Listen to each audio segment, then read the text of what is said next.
The most dangerous myth about the FBI is that the higher you rise, the more action you get. The truth is harsher. At the bottom, they test your body.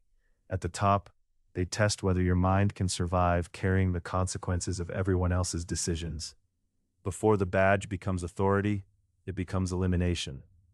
You arrive as a trainee at Quantico, one of many polished resumes waiting to be broken down into habits, endurance, restraint, and procedure. Ambition is not admired.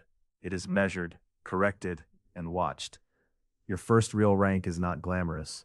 As a new special agent, you inherit paperwork, surveillance logs, interviews, and the kind of tedious detail that decides whether a case lives or dies in court.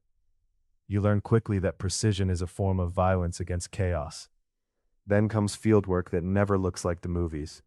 Long hours in parked cars, stale coffee, encrypted calls, and the eerie boredom before a warrant hits. Your posture hardens because uncertainty is now part of your daily uniform. On a squad, rank begins to reveal itself through trust. Senior agents do not impress you with speeches. They notice whether you miss details, whether you panic, whether you talk too much. Your reputation starts spreading through rooms you have not entered yet. As a seasoned case agent, your world expands from tasks to ownership.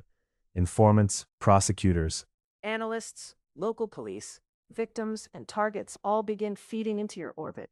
This is where money enters the picture too, not through extravagance, but through stable federal status and the value of being indispensable. Now you may become a supervisory special agent, and the emotional geometry changes. You are no longer judged only by your own performance, but by the mistakes of people beneath you. Every bad arrest, blown source, and weak affidavit can travel upward wearing your name. At this level, leadership is not cinematic. It is reading reports after midnight, defending budgets, mediating egos, and deciding who is ready for dangerous work. You start speaking less in certainty and more in risk percentages because careers and lives now move together. Then comes unit leadership inside a field office or headquarters section.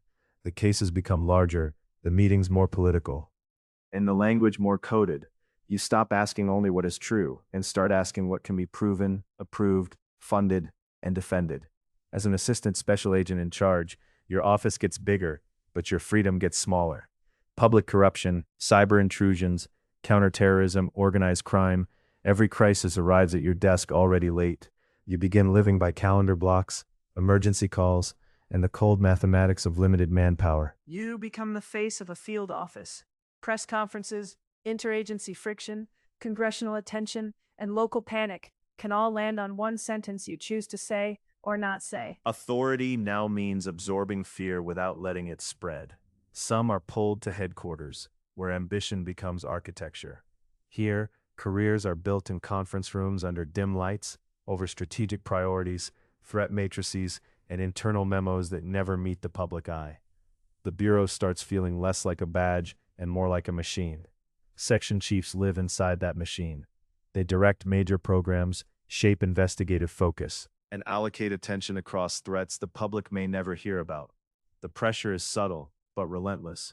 One wrong emphasis today can become a national failure 6 months later. Then you enter executive assistant director territory, where the horizon turns national.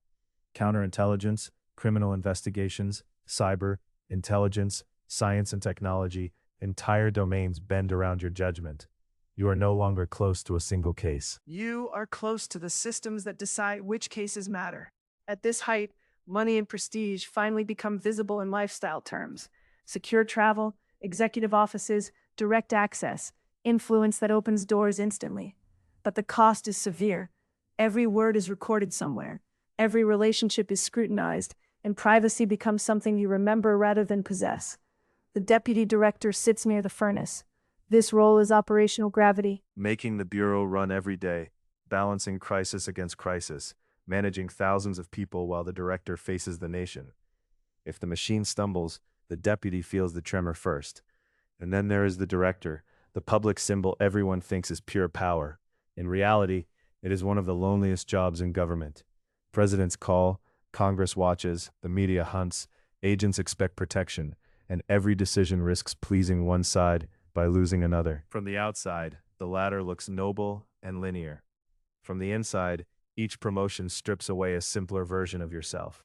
You spend less time catching criminals and more time carrying consequences until your real work is not action, but judgment under permanent observation. That is the hidden economy of rank inside the Bureau. You are paid not just for labor, but for how much ambiguity you can hold without cracking. The higher you go, the less anyone can tell you the whole truth. They give you fragments and expect certainty anyway. So the final revelation is this: the top of the FBI is not where you finally gain control. It is where you discover control was always partial, fragile, and borrowed. The badge gets heavier, the office gets quieter, and the country keeps demanding answers no human being can fully have.